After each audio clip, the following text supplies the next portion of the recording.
comptez le laisser y aller tout seul? Il t'aime pour ce que tu es. Si t'as prévu de faire quelque chose, c'est maintenant! Ne l'oublie jamais. Même si un jour tu deviens très puissant. Tu me manques, mais...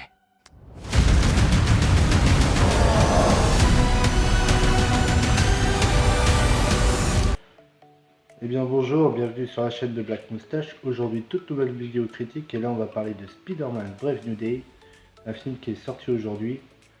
Et on va faire une petite partie sans spoiler et avec spoiler parce qu'il y a quand même 2-3 trucs à dire. Et en vrai, mon avis, moi honnête, ce film là je l'ai trouvé excellent. C'est le meilleur film de Tom Holland. Voilà, c'est le meilleur Spider-Man du MCU. À côté, la trilogie Home, la Homecoming, Far From Home, No Way Home, c'était éclaté.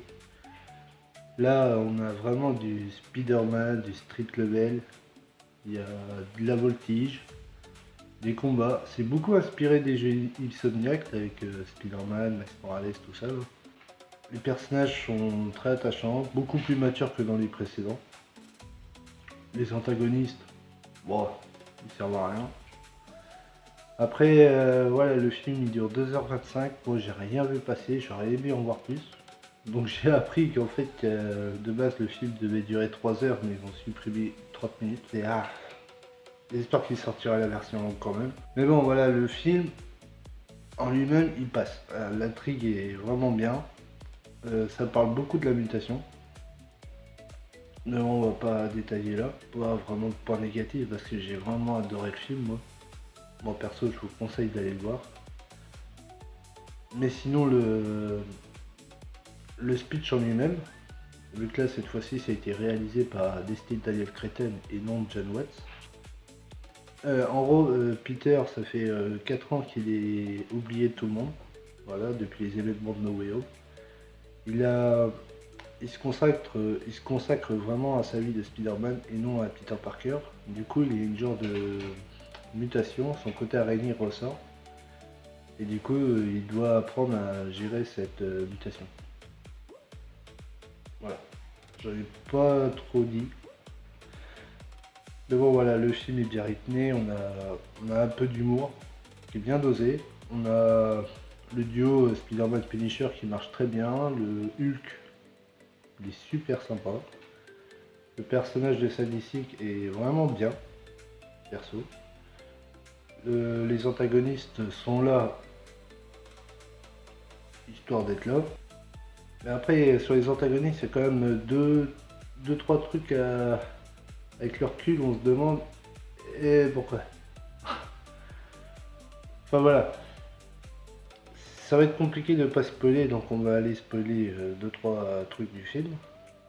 Mais sinon, moi je vous conseille d'aller voir le film. C'est vraiment le meilleur film Spider-Man du MCU. Donc on va partir tout de suite en partie spoiler. Vous comptez le laisser y aller tout seul? Il t'aime pour ce que tu es. Si t'as prévu de faire quelque chose, c'est maintenant! Ne l'oublie jamais. Même si un jour tu deviens très puissant. Tu me manques, mais...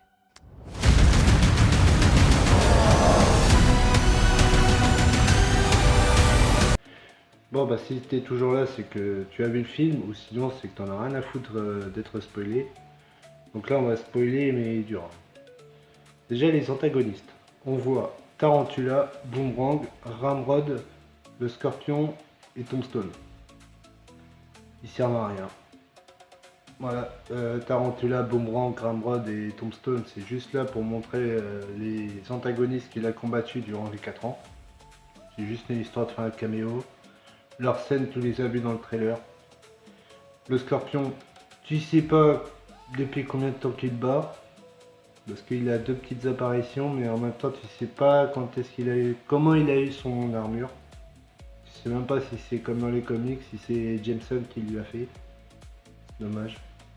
Après, c'est vrai que sur le recul, tu ressens quand même qu'il manque une demi-heure. Parce que si le film a été conçu pour 3 heures, tu sens quand même qu'il manque une demi-heure. Après, le personnage de Sadie Sink, du coup, c'est Jean Grey. Voilà, c'est la première X-Men officielle. On sait que ça va teaser les X-Men parce qu'à la fin, elle s'en va dans un endroit où il n'y a que des arbres. On se doute bien qu'elle va trouver le manoir de Charles Xavier. Sûrement. Mais voilà, en tout cas, c'est pas vraiment elle l'antagoniste, c'est plutôt le directeur du Damage Control. Comme si on s'en doutait pas, parce qu'on les voit déjà dans Homecoming. C'était d'ailleurs juste une entreprise qui devait nettoyer après le bordel des Avengers, qui est maintenant devenue une entreprise qui chasse les mutants. Voilà, on les a vus dans Homecoming, on les a vus dans No Way Home, Miss Marvel et Wonder Man, il me semble. Et déjà, rien que dans Miss Marvel et Wonder Man, on sentait déjà que c'était des saloperies ces gens-là. Donc là, on les voit. Peter il fait copain avec eux, mais bon, tu te doutes que c'est des enculés, quoi. Enfin bref, ouais, Jean Grey, franchement top. Bon, après l'actrice Sadie Sink, je connais pas parce que Stranger Things, bon, ça m'intéresse pas, j'ai pas regardé. Je suis pas très série. Mais sinon, ouais, ça va, elle joue bien. Je trouve le rôle lui va bien. Après, déjà là, dans le film, elle est vraiment puissante, arrivée à la fin. Donc, quand elle sera, s'ils adaptent un jour l'arc Dark Phoenix, parce que quand même au cinéma il l'a adapté deux fois c'était de la merde. Là, si elle le réadapte, je pense que ça va être ultra cheaté. Parce que déjà là, elle est puissante, c'est une jeune mutante, tout ça. Elle est même pas encore une X-Men parce que du coup, les X-Men n'existent pas encore. Elle est déjà très puissante. La relation Spider-Man-Punisher. Moi, je la trouve excellente. Je trouve que c'est le meilleur duo qu'il a eu durant les 4 films. Ce Spider-Man Iron Man, ça va. Dans le deuxième, c'était Spider-Man Nick Fury. Bon. Et Spider-Man Doctor Strange, bon.